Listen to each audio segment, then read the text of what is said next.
Welcome back to Subi's House Table. Today, we have a bit of a situation on our hands. So it kind of turns out that decking a well-known holiday mascot kind of has its consequences. Stop!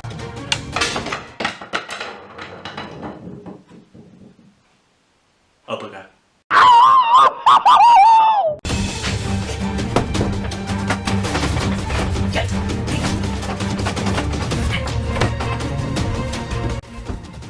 Well, while that's used downstairs, maybe we can take this time to find some way to get rid of it. Let's do some research. Well, so far we've covered the inspiration behind the most well-known vampire, as well as representations of vampires outside of Western media. How did vampires themselves get their start? Well, I guess there's no better place to start than the written accounts. This first account is kind of interesting, because not only is it a local account about a legend about a vampire-like entity, but it also claims to be based around true events, and talking about a real person that succumbed to vampirism. Jure Grando Aljovic was from the village of Kringa in Istria, which is now part of modern Croatia. Say, what countries are nearby?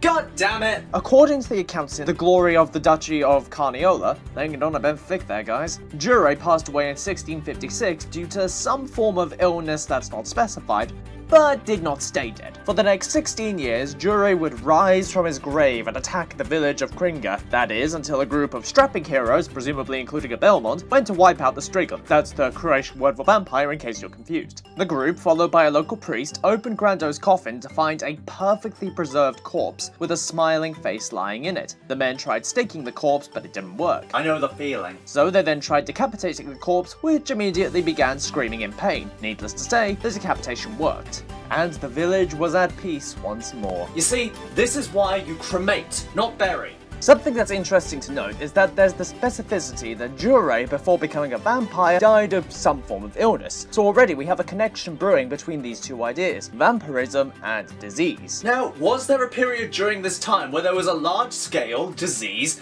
and infection?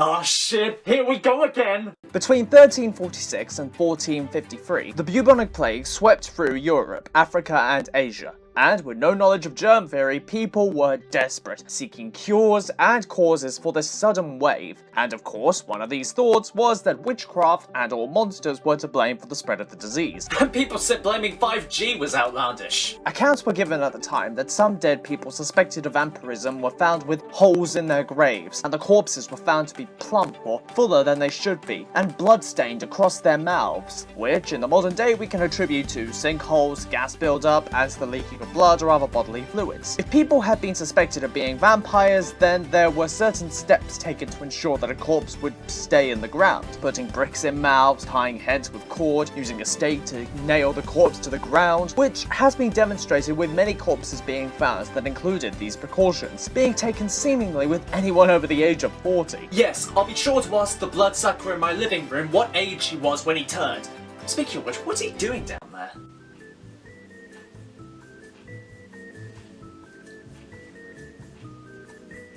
While the writings and folklore surrounding modern vampires did not start until a medieval period, the concept did start earlier. Admittedly, the concept of an undead creature that attacks the living is so basic that it can be quite easy to create any sort of creature from that definition.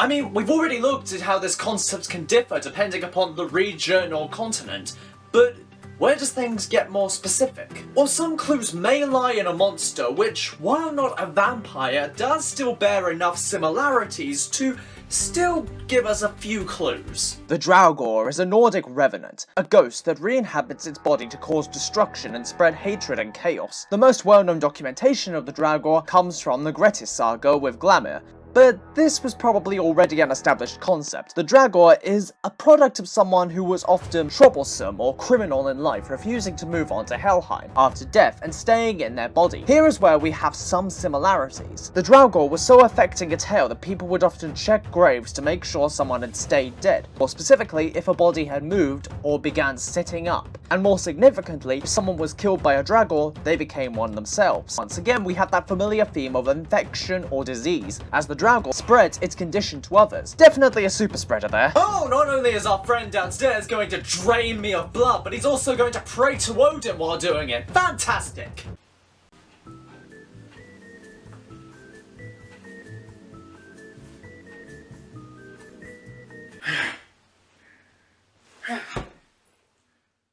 It's likely, based on the specificity of a body sitting up, that this was based on an actual occurrence, an event which was talked about and spread until it evolved into the Draugr or was absorbed into the myth. Research from a 2019 study has actually shown that the process of decomposition can include the movement of a body's limbs, not to the point of the body standing up or anything, but as the body breaks down and gas is released, the limbs of bodies have been found to move over time. Fortunately, For us? it's known that the Norse were more than pillaging Vikings, they were traders too. Mainly, the Norse used the southern route of the Dnieper and the Volga rivers to connect to the Black and Caspian Seas respectively. Trade with Constantinople and Baghdad was frequent, along with subsequent trade with travelers from Asia, Jerusalem, and even connections to the Silk Road. And as we all know, with trade comes knowledge. It doesn't take much to surmise that stories of the Draugr made their way across Europe and to other continents, where the story shifted and changed over time to reflect the different fears, values, and beliefs of a culture. So it's clear at this point that the vampire serves as an allegory for disease, plague, and the fears and superstitions that surround them.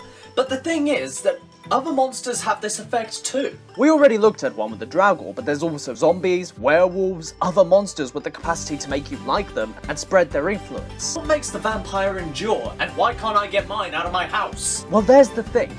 We already discovered the trick. We already discussed the idea that the vampire is an evolution of an earlier story. But of course, vampires can continue to evolve. Not just in terms of story, but also in terms of character.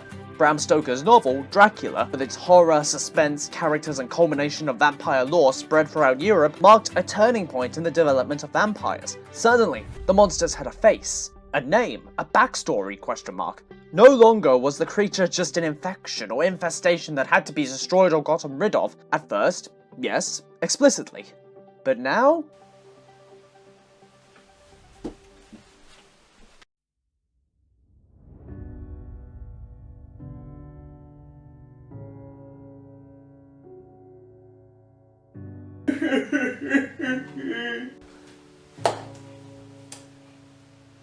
So how are you feeling?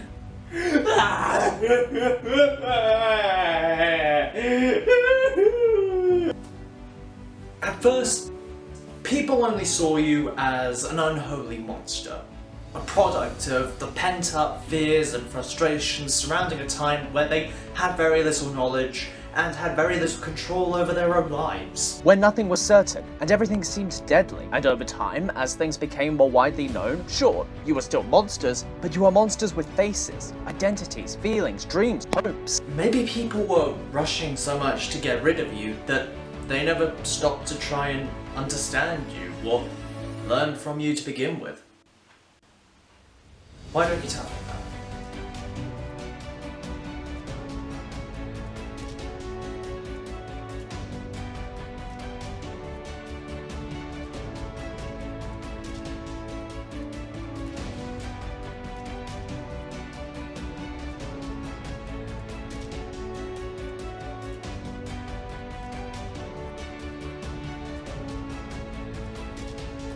Well, I guess it's true what they say. Sometimes you find humanity in the darkest of